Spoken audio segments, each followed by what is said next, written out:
بس اتنا بھلا کرنا ہر ایک سے محشر میری معاف عطا کرنا، وہ وقت قیامت جب ہر اپنا پرایا۔ ناظرین گرامی، السلام علیکم ورحمۃ اللہ وبرکاتہ۔ میں ہوں آپ کا میزبان انصار عزیز ندوی، اور آپ اس وقت سیدھی بات ٹی وی چینل کے جاری پروگرام پیغام فرقان کی 41ویں قسط ملاحظہ فرما رہے ہیں۔ ناظرین، آیت نمبر 23 کی ضمن میں مزید کچھ باتوں کا ذکر کرنا باقی ہے۔ پہلے ہم تلاوت کرتے ہیں، پھر الفاظ کے معنی اور آیت کا ترجمہ ایک بار پھر سماعت کرتے ہیں۔ اعوذ باللہ من الشیطان الرجیم، بسم اللہ الرحمن الرحیم۔ وَإِن كُنتُم فِي رَيْبٍ مِّمَّا نَزَّلْنَا عَلَىٰ عَبْدِنَا فَأْتُوا بِسُورَةٍ مِّن مِّثْلِهِ وَادْعُوا شُهَدَاءَكُم مِّن دُونِ اللَّهِ إِن كُنتُم صَادِقِينَ۔ الفاظ کے معنی ہیں وَإِن، اور اگر، کنتم تم ہو، فی میں، ریبن شک، مما سے جو، نزلنا ہم نے اتارا، علی عبدنا اپنے بندے پر، فاتو تو لے آؤ، بصورتن ایک سورہ، من مثلہ اس جیسی، ودعو اور بلا لو، شہداءکم اپنے مددگاروں کو، من دون اللہ اللہ کی سوا، ان کنتم اگر تم ہو، صادقین سچے۔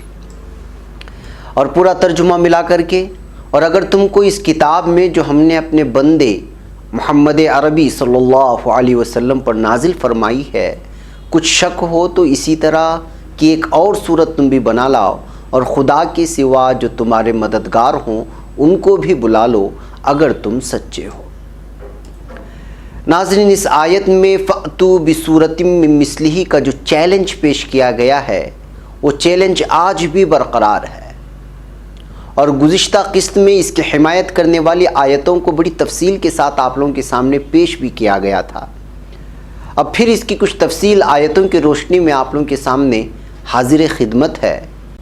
پروردگار عالم 7ویں سورہ اعراف کی 157ویں آیت میں فرماتا ہے، اعوذ باللہ من الشیطان الرجیم، بسم اللہ الرحمن الرحیم۔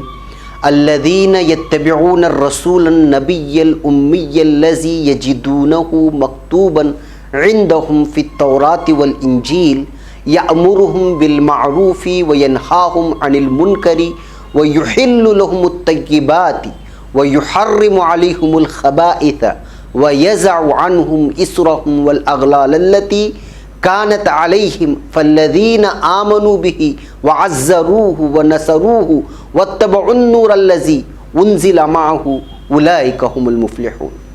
یعنی بس آج یہ رحمت ان لوگوں کا حصہ ہے جو اس پیغمبر نبی امی صلی اللہ علیہ وسلم کی پیروی اختیار کریں، جس کا ذکر انہیں اپنے ہاں تورات اور انجیل میں لکھا ہوا ملتا ہے۔ وہ انہیں نیکی کا حکم دیتا ہے، بدی سے روکتا ہے، ان کے لیے پاک چیزیں حلال اور ناپاک چیزیں حرام کرتا ہے، اور ان پر سے وہ بوجھ اتارتا ہے جو ان پر لدے ہوئے تھے، اور بندشیں کھولتا ہے جن میں وہ جکڑے ہوئے تھے۔ لہٰذا جو لوگ اس پر ایمان لائیں اور اس کی حمایت اور نصرت کریں اور اس روشنی کی پیروی اختیار کریں جو اس کے ساتھ نازل کی گئی ہے، وہی فلاح پانے والے ہیں۔ ناظرین، قرآن وہی ہے جس میں قیامت کے احوال بیان کرنے والی آیتیں ہیں، قیامت کے ہولناک مناظر، جنت و دوزخ کا مفصل بیان ہے، رحمتوں اور زحمتوں کی مکمل کیفیت و نوعیت موجود ہے، اولیاء اللہ کے لیے طرح طرح کی نعمتیں عطا کرنے کا ذکر ہے، اللہ کے دشمنان کے لیے طرح طرح کے عذاب کی وعید بھی موجود ہے۔ چنانچہ کہیں بشارت ہے، کہیں ڈراوا ہے، کہیں نیکیوں کی طرف رغبت دی گئی ہے، کہیں بدکاریوں سے ممانعت کی گئی ہے، کہیں دنیا کی طرف سے بے نیازی برتنے کی تاکید کی گئی ہے، کہیں آخرت کی طرف رغبت کی تعلیم دی گئی ہے۔ یہی وہ تمام آیتیں ہیں جو راہ راست دکھاتی ہیں اور کامیابی کی ایک بہترین منزل کی طرف رہنمائی کرتی ہیں، اللہ کی پسندیدہ شریعت کی طرف متوجہ کرتی ہیں، نیکیوں کے لیے دلوں کے دروازوں کو کھول دیتی ہیں، اور شیطانی دروازوں کو بند کر دیتی ہیں اور ان کے برے اثرات کو زائل کر دیتی ہیں۔ ناظرین، صحیح بخاری و مسلم میں ہے، بروایت حضرت ابو ہریرہ رضی اللہ تعالیٰ عنہ مروی ہے کہ رسول اکرم صلی اللہ علیہ وسلم نے فرمایا، ہر نبی کو ایسے معجزے دیے گئے کہ جنہیں دیکھ کر لوگ اس پر ایمان لائیں، اور میرا معجزہ اللہ کی وحی یعنی قرآن پاک ہے۔ اس لیے مجھے امید ہے کہ میرے تابعدار بنسبت اور نبیوں کے بہت زیادہ ہوں گے، اس لیے کہ اور انبیاء کی معجزے ان کے ساتھ چلے گئے، لیکن حضور اکرم صلی اللہ علیہ وسلم کا یہ معجزہ قیامت تک باقی رہے گا۔ لوگ اس کے پیغام کو پڑھتے جائیں گے، سنتے جائیں گے اور اسلام میں داخل ہوتے جائیں گے۔ حضور اکرم صلی اللہ علیہ وسلم کا یہ فرمان کہ میرا معجزہ وحی یا قرآن ہے جو مجھے دیا گیا ہے، تو اس کا مطلب یہ ہے کہ مجھ کو اس کے ساتھ مخصوص کر دیا گیا ہے، اور قرآن کریم مجھ ہی کو ملا ہے جو اپنے معارضے اور مقابلے میں برخلاف دوسری آسمانی کتابوں کے تمام دنیا کو عاجز کر دینے والا ہے۔ دیگر آسمانی کتابیں اکثر علماء کے نزدیک اس صفت سے خالی ہیں، واللہ اعلم بالصواب۔ ناظرین، حضرت صلی اللہ علیہ وسلم کی نبوت، آپ کی صداقت اور دین اسلام کی حقانیت پر اس معجزے کے علاوہ بھی اس قدر دلائل ہیں جو گنے بھی نہیں جا سکتے۔ بعض متکلمین نے قرآن کریم کے اعجاز کے حوالے سے کہتے ہیں کہ یہ قرآن یا تو فی نفسی ہی معجزہ ہے، جو انسان کے امکان میں ہی نہیں کہ اس جیسا وہ بنا سکے، نہ اسے اس کا معارضہ و مقابلے کی قدرت و طاقت ہی حاصل ہے۔ اگر اس کا معارضہ و مقابلہ ممکن بھی ہے اور انسانی طاقت سے باہر بھی نہیں، پھر بھی معارضہ و مقابلے کا چیلنج دیا گیا۔ کیوں؟ اس لیے کہ وہ اس کی عداوت اور دشمنی میں پیش ہیں۔